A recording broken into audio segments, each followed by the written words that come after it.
যাবে তাদের প্রতিহত করতে হবে। একজন রাষ্ট্রপ্রধানের কি কুৎসিত মুখের ভাষা, যে জাতীয় সম্পদ যারা ইজারা দেওয়া হচ্ছে এবং সেই ইজারা দেওয়ার যারা বিরোধিতা করছে তাদেরকে তিনি প্রতিহত করার কথা বলছেন।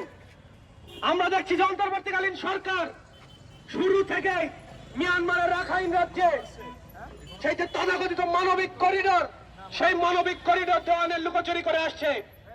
পররাষ্ট্র মন্ত্রণালয় জানিয়েছে এপ্রিলের 27 তারিখ যে তারা নীতিগতভাবে সম্মত হয়েছে রাখাইন রাজ্যে মানবিক করিডোর দেওয়ার জন্য, এবং এটি নাকি জাতিসংঘের পরামর্শে করা হচ্ছে।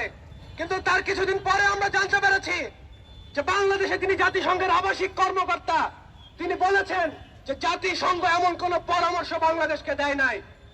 তার পরবর্তীতে আমরা জানতে পেরেছি যে যিনি জাতীয় নিরাপত্তা উপদেষ্টা ডক্টর খলিলুর রহমান, যিনি বাংলাদেশের নাগরিক নন কিন্তু বাংলাদেশের প্রতিরক্ষা উপদেষ্টা হয়ে বসে আছেন, তিনি বলেছেন যে মানবিক করিডোর নয় কিন্তু ত্রাণ চ্যানেল দেওয়া হবে।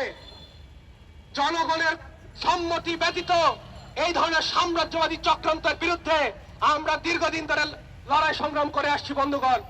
তারই ধারাবাহিকতায় আগামী 2 দিন আমরা ঢাকা থেকে চট্টগ্রাম যে রোড মার্চ, সেই রোড মার্চ আমরা আয়োজন করছি। আপনারা জানেন যে ইতোমধ্যে প্রধান উপদেষ্টা সহ বিশেষ কিছু রাজনৈতিক দলের নেতৃবৃন্দ বারবার কাতার ভ্রমণ করেছেন। কাতার ভ্রমণের উদ্দেশ্য কি? বাংলাদেশে কাতারকে একটি কারখানা তৈরি করতে দেওয়া হবে। সেই কারখানায় কি উৎপাদিত হবে?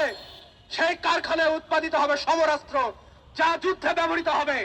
তাহলে বাংলাদেশকে আগামী দিনের একটি প্রক্সি যুদ্ধে লিপ্ত করবার জন্য যাবতীয় যত আয়োজন, সকল আয়োজন সম্পন্ন করছে এই অন্তর্বর্তীকালীন সরকার।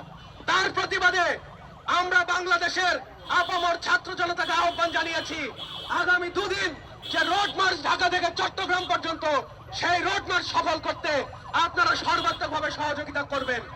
সংগ্রামী বন্ধুগণ, আজকে রোড মার্চের সমর্থনে আমরা ঢাকা বিশ্ববিদ্যালয়ে বাংলাদেশ ছাত্র ইউনিয়ন, সমাজতান্ত্রিক ছাত্র ফ্রন্ট এবং বাংলাদেশ ছাত্রলীগ বিসিএল এর আহ্বানে রোড মার্চের সমর্থনে আমরা মশাল মিছিল করেছি।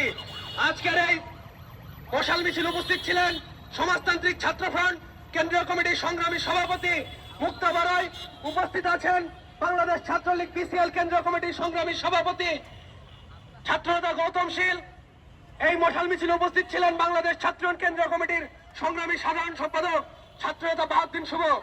আজকে আপনারা যারা আমাদের কথা শুনছেন, আপনাদের মধ্য দিয়ে সারা বাংলাদেশের জনগণের কাছে আমরা এই বার্তা দিতে চাই যে বাংলাদেশকে কোনোভাবেই কোনো সাম্রাজ্যবাদী শক্তির হাতে তুলে দেওয়া যাবে না।